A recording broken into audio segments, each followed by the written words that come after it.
নমস্কার। আপনারা যারা বাংলার বাড়ি বা আবাস যোজনা ঘরের টাকার জন্য অপেক্ষা করছেন, আজকের ভিডিওটি আপনাদের জন্যই। আজকের এই ভিডিওতে আমরা বিস্তারিত আলোচনা করব আপনারা বাংলা আবাস যোজনার দ্বিতীয় কিস্তির টাকা কবে পেতে চলেছেন। এর পাশাপাশি একটি বিরাট বড় সুখবর রয়েছে যে এবার রাজ্যে প্রায় 10 লক্ষ নতুন পরিবার নতুন ঘর পেতে চলেছে। এই নতুন ঘরের জন্য সার্ভে কবে থেকে শুরু হচ্ছে, কারা পাবেন ঘর, কী কী নতুন নিয়ম রয়েছে, আর নতুন করে আবেদন করতে আপনারা কোন কোন গুরুত্বপূর্ণ ডকুমেন্ট বা কাগজগুলো রেডি রাখবেন, যা যা ছাড়া কিন্তু আপনারা কোনোভাবেই ঘরের টাকা পাবেন না, তার সম্পূর্ণ ডিটেলস আজকের এই ভিডিওতে আমরা বিস্তারিত জানব। তাই ভিডিওটি একটু স্কিপ না করে প্রত্যেকে একদম শেষ পর্যন্ত দেখুন। আর চ্যানেলে নতুন হলে অবশ্যই সাবস্ক্রাইব করে পাশে থাকা বেল আইকনটি প্রেস করে অল করে দিন। চলুন শুরু করা যাক।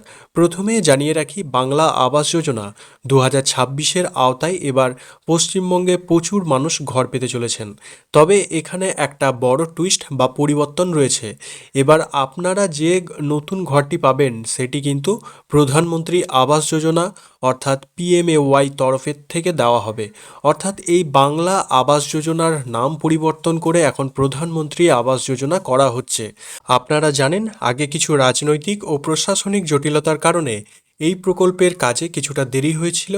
তবে ইতিমধ্যে রাজ্যের প্রায় 16 লক্ষ উপভোক্তা বাংলা বাড়ি প্রকল্পে ঘর পেয়েছেন এবং তারা তাদের ঘরের প্রথম কিস্তির টাকা পেয়ে অর্ধেকের বেশি কাজ শেষ করে ফেলেছেন।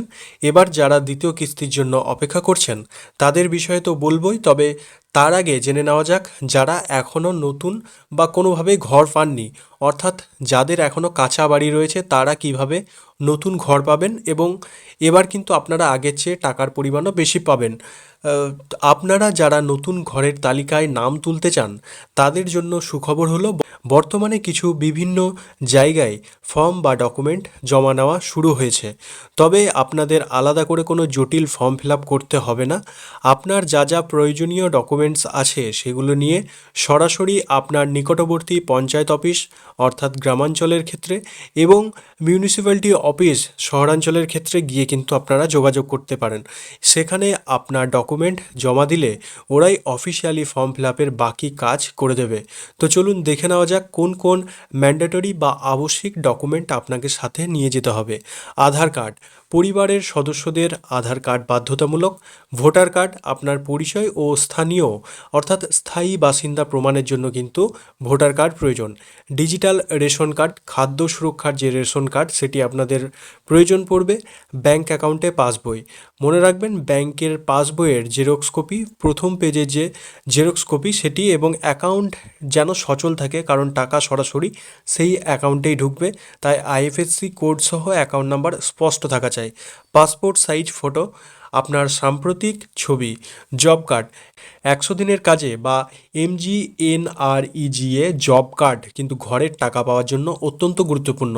এই জব কার্ডের নাম বা KYC যদি না করা থাকে সেক্ষেত্রে কিন্তু নতুন বাড়ি কোনোভাবেই আপনি পাবেন না। এই সমস্ত ডকুমেন্ট জমা নেওয়া শেষ হলেই কিন্তু আপনাদের এলাকায় নতুন করে সার্ভে বা ভেরিফিকেশনের টিম পঞ্চায়েত এবং পুরসভা থেকে পাঠানো শুরু হবে। এবার আসা যাক সবচেয়ে গুরুত্বপূর্ণ প্রশ্নে, যারা অলরেডি প্রথম কিস্তির টাকা পেয়ে গেছেন তারা দ্বিতীয় কিস্তির টাকা কবে পাবেন এবং এই টাকা পেতে কেন এত দেরি হচ্ছে। রাজ্যে নতুন সরকার গঠন হওয়ার পর প্রশাসনিক স্তরে বেশ কিছু নতুন নিয়ম এবং অতিরিক্ত চাপ তৈরি হয়েছে। সরকার চাইছে প্রকল্পটিকে সম্পূর্ণ স্বচ্ছ রাখতে, সেই কারণে দ্বিতীয় কিস্তির টাকা ছাড়ার আগে জোর কদমে ফিল্ড ভেরিফিকেশন বা জমি ও বাড়ি তদন্তের কাজ বা ভেরিফিকেশন প্রক্রিয়া সেটি শুরু করেছে। এই ভেরিফিকেশনে মূলত দুটি জিনিস দেখা হচ্ছে। প্রথমত, ভুয়ো উপভোক্তা ছাঁটাই। আগে যারা জেনুইন বা আসল উপভোক্তা নন বা আসল উপভোক্তা না হয়েও কিন্তু ভুল তথ্য দিয়ে অনেকে নিজের বাড়ি না দেখিয়ে অন্য কারোর কাঁচা বাড়ি দেখিয়ে প্রথম কিস্তির টাকা তুলেছেন, তদন্তে ধরা পড়লে তাদের নাম কিন্তু লিস্ট থেকে চিরতরে বাতিল করা হচ্ছে। শুধু তাই নয়, সরকারের তরফ থেকে সেই ভুয়ো উপভোক্তাদের কাছ থেকে প্রথম কিস্তির টাকা ফেরত বা রিটার্ন নেওয়াও নেওয়ার যে কড়া নির্দেশ সেটিও দেওয়া হয়েছে রাজ্য সরকারের তরফ থেকে। দ্বিতীয়ত, ভোটার লিস্টের নাম, যাদের নাম কোনো কারণে ভোটার লিস্ট থেকে ডিলিট বা বাদ হয়ে গেছে এবং তারা ট্রাইব্যুনালে আপিল করেননি, তাদের নামও কিন্তু আবাস যোজনার ঘরের লিস্ট থেকে ডিলিট করে দেওয়া হবে। তৃতীয়ত, জমির মালিকানাধীন পরীক্ষা। আগে অনেকেই নিজের বাড়ি না দেখিয়ে অন্যের পাকা বাড়ি বা অন্য কোনো জায়গা দেখিয়ে ঘরের টাকা অনুমোদিত করিয়ে নিতেন। এবার কিন্তু তা আর চলবে না। আপনি যে জায়গায় ঘর তুলছেন সেই জমিটি বা বাস্তুভিটাটি আপনার নিজের নামে বা আপনার পরিবারের নামে রেজিস্টার্ড আছে কি না তা পুঙ্খানুপুঙ্খভাবে চেক করা হচ্ছে। তারপরেই দ্বিতীয় কিস্তির টাকা আপনাদের অ্যাকাউন্টে পাঠানো হচ্ছে।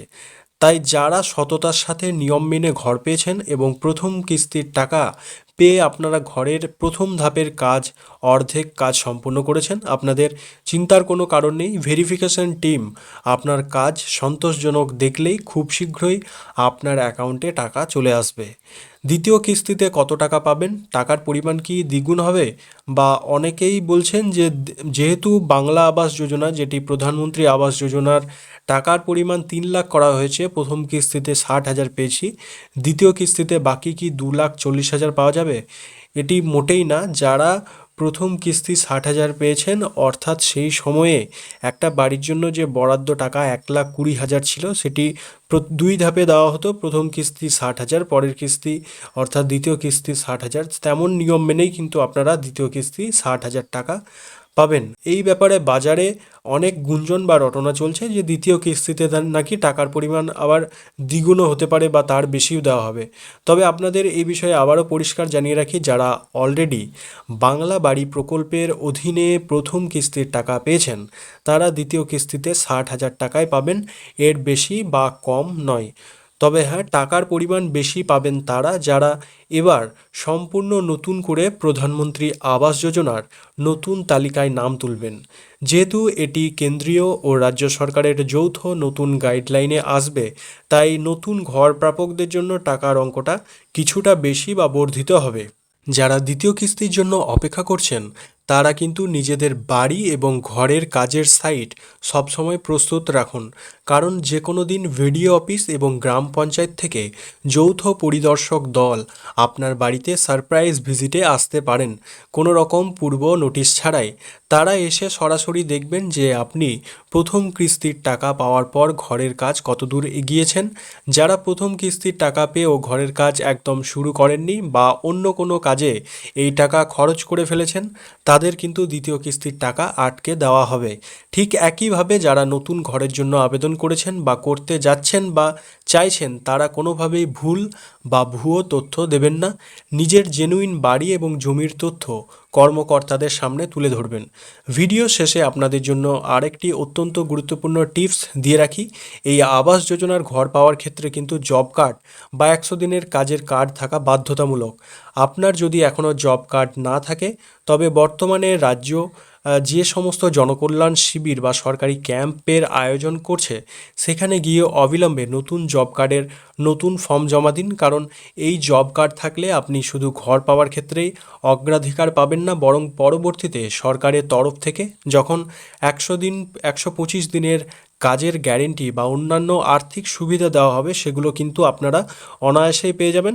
এবং জব কার্ড যাদের অনেক পুরনো, তাদের অবশ্যই ইতিমধ্যে কিন্তু অনলাইনে কেওয়াইসি এবং পুরসভা ও পঞ্চায়েতে কেওয়াইসির প্রক্রিয়া কিন্তু অনেক জায়গায় চলছে এবং অনেক জেলায় কিন্তু এই কেওয়াইসি কাজ সম্পন্ন করেছে পঞ্চায়েত। আজ এই ছিল বাংলা বাড়ি এবং আবাস যোজনা সংক্রান্ত লেটেস্ট আপডেট। যখনই রাজ্যের অফিসিয়ালি দ্বিতীয় কিস্তির টাকা অ্যাকাউন্টে ঢোকা শুরু হবে কিংবা নতুন সার্ভে সুনির্দিষ্ট তারিখ ঘোষণা হবে, আমি সবার আগে ভিডিও করে আপনাদের জানিয়ে দেবো।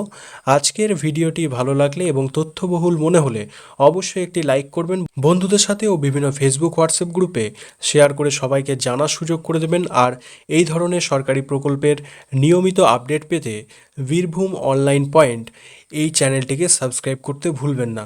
দেখা হচ্ছে পরবর্তী ভিডিওতে নতুন কোনো আপডেটের সাথে। ততক্ষণ সবাই ভালো থাকুন, সুস্থ থাকুন। ধন্যবাদ।